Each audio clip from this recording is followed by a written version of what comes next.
कहिए, अब तो देंगे युद्ध का अवसर। हम भी तो देखे कि जिसके प्रहार ने लंका के हर असुर के मन में भय भर दिया था, उसमें भला कितना बल है।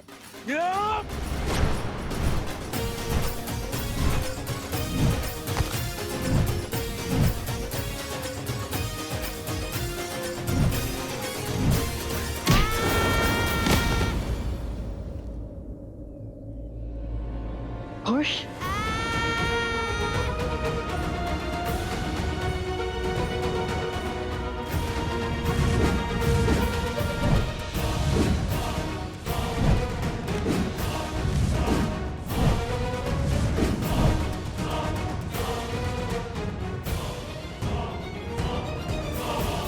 अब भी समय है बालकों, दे दो अपना पूरा परिचय।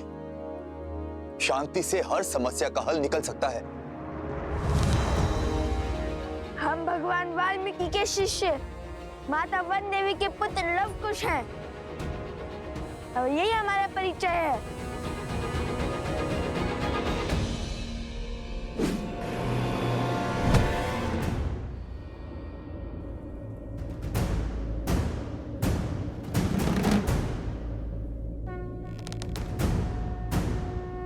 जलजास्त्र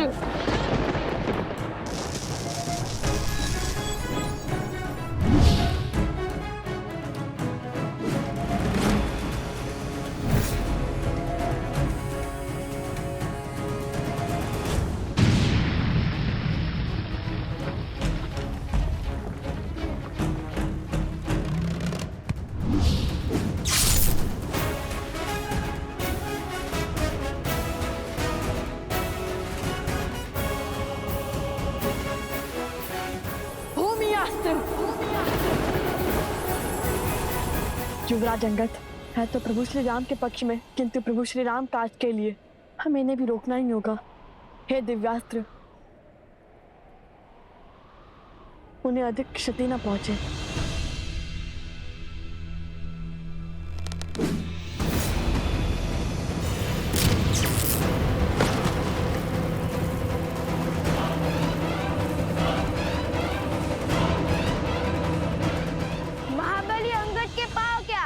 वो स्वयं संतुलन खो बैठे।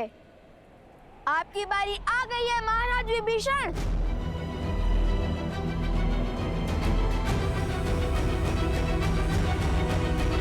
मुझे लवकुश को आश्रम लाना ही होगा। आप सब यहीं रुकिए, वो यहीं आसपास ही होंगे। नहीं नहीं वन देवी, मैं आपके साथ चलता हूँ। नहीं वत्सरा, मैं किसी का जीवन संकट में नहीं डाल सकती। मैं अकेले ही जाऊंगी।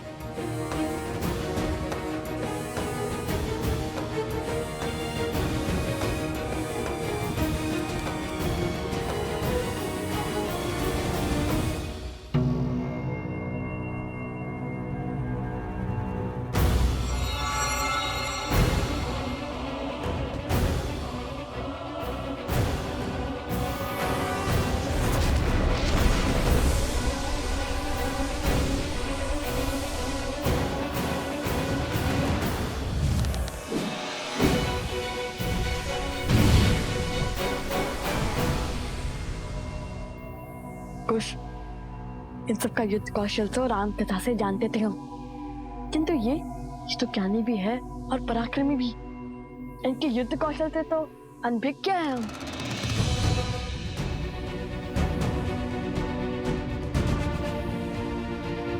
तुम्हें एक अवसर और देता हूं बालकों, अपनी हट त्याग दो। मैं प्रभु श्री राम से तुम पर दया करने का निवेदन करूंगा। इतने शूरवीरों की अवस्था देखकर भी हमें पीछे हटने का आदेश दे रहे हैं आप? निवेदन तो हमारा है। जिस प्रकार अपने भाई के हाथों लंका से निष्कासित होने के बाद श्री राम की शरण में आ गए थे आप,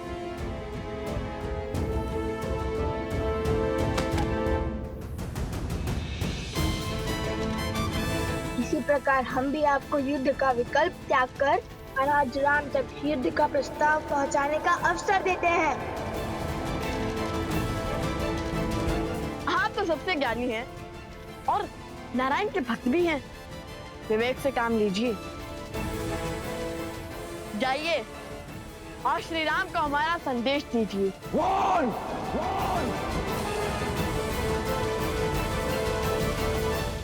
ये तो क्रोध से फुफकारने लगे और क्रोध ज्ञान पर आवरण डाल देता है और इनके ज्ञान की सौगंध तो संपूर्ण संसार खाता है। बल के साथ साथ बुद्धि के भी धनी हो बालकों। ज्ञानी को क्रोध दिलाकर व्याकुल कर रहे हैं, किंतु कहीं क्रोध का आवेग विभीषण जी से कुछ अनिष्ट ना करवा बैठे। बालकों, जब तक मेरे तन में प्राण है, प्रभु श्री राम यहां नहीं आएंगे।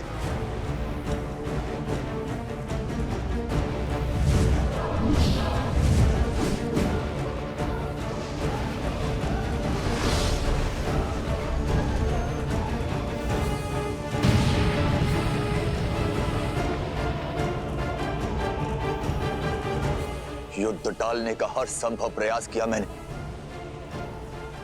किंतु तुम दोनों ने मुझे विवश किया युद्ध करने के लिए।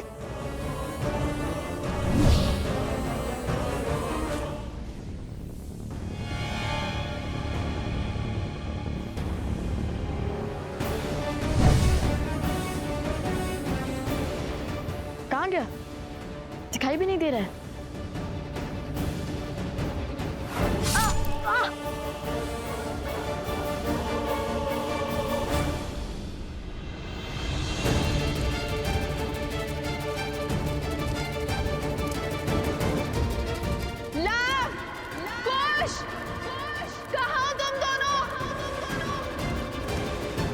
कुश की सुरक्षा चक्र में हमें न और क्रोध मिलाना होगा। कुश, हमें इस सुरक्षा कवच से बाहर निकालना होगा इन्हें।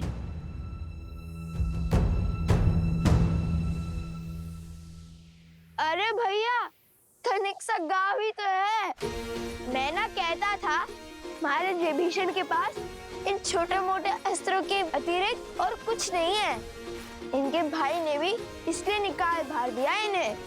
अब महान धनुधर श्री राम और लक्ष्मण के समक्ष धनुष उठाने की क्षमता तो इनमें होगी ही नहीं। इन तुच्छ अस्त्रों से कौन सा युद्ध जीतेंगे?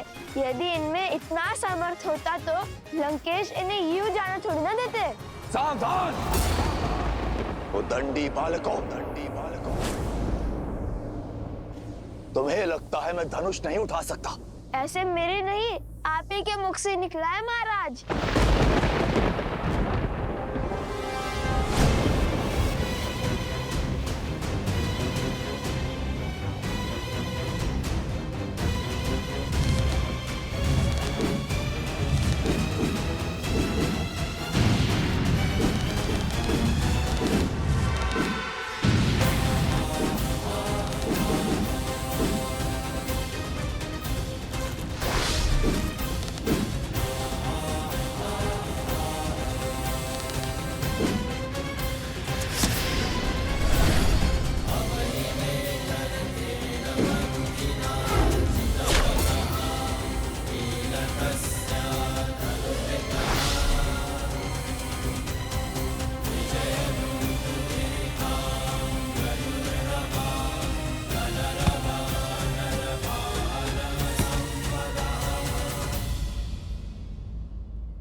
क्षमा करें महाराज, आपको क्रोध दिलाकर सुरक्षा घेर से बाहर लाने के लिए कठोर वचन बोलने पड़े।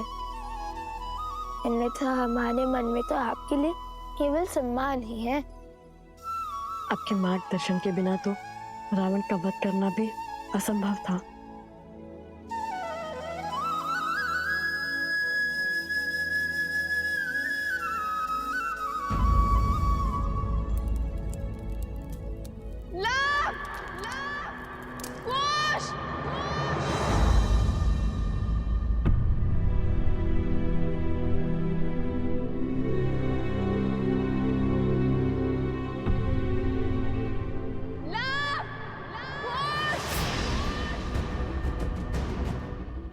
माता, माता?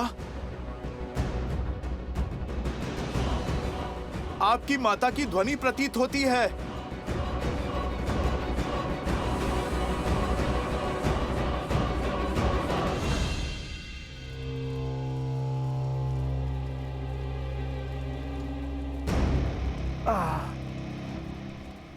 एक श्लोक में इतनी शक्ति कि कुछ शब्दों ने हमारी माया को तोड़ दिया।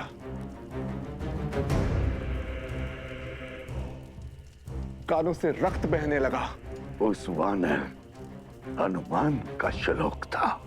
विचित्र संकट है, सामने रहे तो गदा से धोता है, दूर रहे तो पूंछ में लपेट लपेट कर मारता है, और अब जब स्वयं बंदी है तो श्लोक से मार दिया। इसका कोई तोड़ है आपके पास महाराज? समय आ गया है महाराज, शक्ति से नहीं युक्ति से काम लेने का, कोई नया मार्ग खोजने का। मुझे उपदेश मत दो बानासुर। क्या लगता है इन छलिया देवताओं को कब तक सीता की डाल बन के रहेंगे? भूल है ये उनकी भी और तुम्हारी भी। बहुत हुआ लुक्का छुपी का खेल, अब सीता का वध मैं स्वयं करूंगा।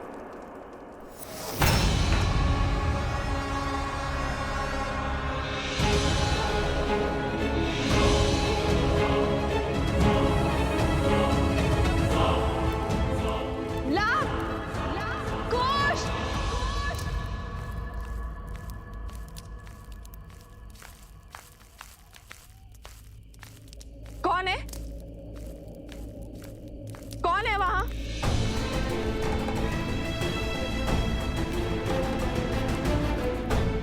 लवकुश, तुम दोनों यहाँ क्या कर रहे हो? और बार बार यूं आश्रम के बाहर क्यों चले जाते हो? जानते हो ना बाहर कितना संकट है। माता शांत, हम तो केवल खेल रहे थे यहाँ पर, किंतु आप इतनी चिंतित क्यों हो रही है? ये क्या है? क्या हुआ ये लव? वो कुल्हाड़ी से चोट आ गई थी तनिक सी।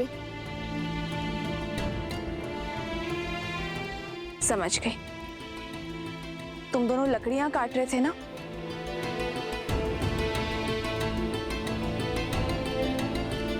माता, आप ये जली हुई लकड़ी लेकर क्यों घूम रही हो? यहाँ पे कोई संकट है क्या? वो आसुरी शक्तियां आश्रम के भीतर नहीं आ सकती, और जब तक उनसे लड़ने का कोई मार्ग ना खोज ले तब तक तुम दोनों आश्रम के भीतर ही रहोगे। ऐसा क्या हो गया माता? आश्रम के बाहर अनाज भंडार में अग्नि लग गई थी।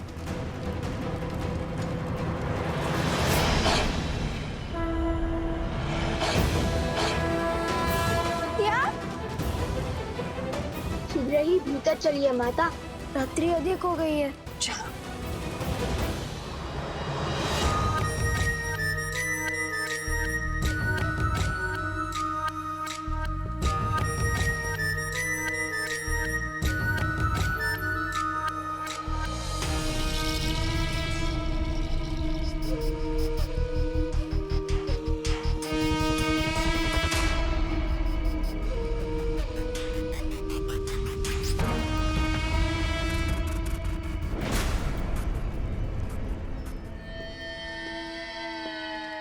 राक्षसों के महान नेता सहस्त्रमुख रावण को बहन शूर्पणखा का प्रणाम। आ गई तुम? अवश्य जले पर नमक छिड़कने आई हो। तो क्या करूं? और कोई मार्ग है असुरों के सोए हुए पुरुषार्थ को जगाने का? अपने पुत्र की मृत्यु के अश्रु अभी थमे तक नहीं थे कि भैया की मृत्यु का दृश्य देखना पड़ा, और उसके पश्चात राक्षसों का संपूर्ण साम्राज्य समाप्त हो गया।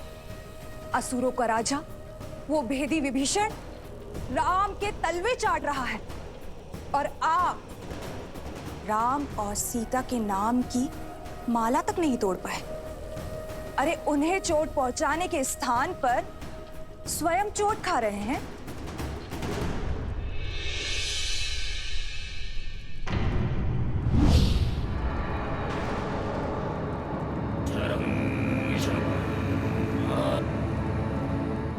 यदि मुझ पर कटाक्ष करके मन भर गया हो तो जाओ यहां से। मैं तो चली जाऊंगी, परंतु राम सीता के हाथों आपकी पराजय जो समीप आ रही है, उसका आप क्या करेंगे भैया? न राम सीता का कुछ बिगड़ा, न राम राज्य का और न लवकुश का, और उस हनुमान की पूंछ का एक बाल तक आप हिला नहीं पाए। भैया, आपसे जो सीखा है पुनः वही आपको सिखा रही है। ये समय अस्त्र उठाने का नहीं, बल्कि धैर्य रखने का है।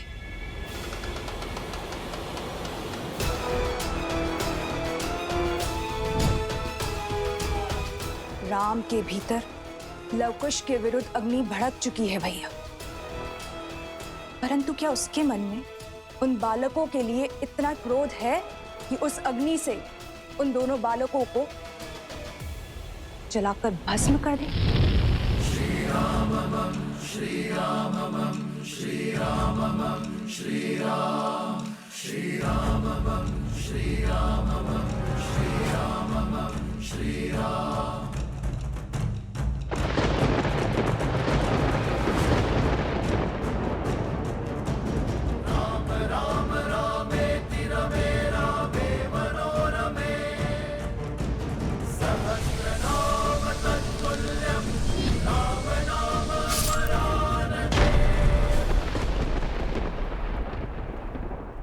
कभी नहीं सोचा था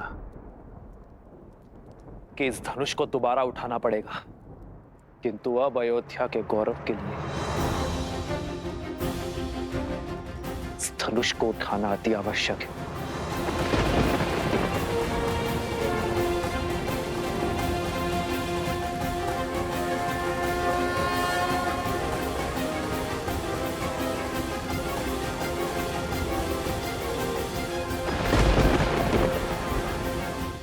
उचित कहा तुमने। अब तक मेरा ध्यान कहीं और था, इस विषय पर विचार ही नहीं किया मैंने। मैं कुछ समझा नहीं महाराज। भैया, मैंने राम को युद्ध में अनेकों असुरों का अंत करते हुए देखा है भैया। यदि उसके समक्ष अधर्म का शीश उठता है तो उसका क्रोध अनियंत्रित हो जाता है, और राम के क्रोध को हमें बढ़ाना होगा भैया। कुछ ऐसा करना होगा जिससे वो चाहकर भी अपने पग पीछे ना ले पाए, और हम चुपचाप बैठकर राम परिवार के अंत का और रघुवंशी के हाथों रघुवंश की समाप्ति का आनंद उठाएं।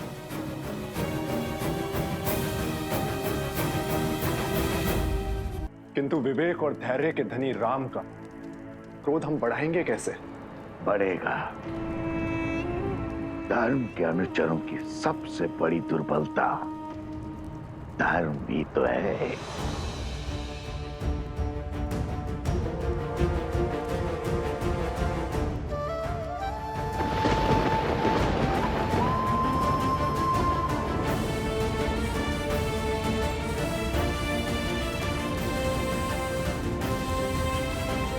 आओ राम, आओ, स्वागत है तुम्हारा।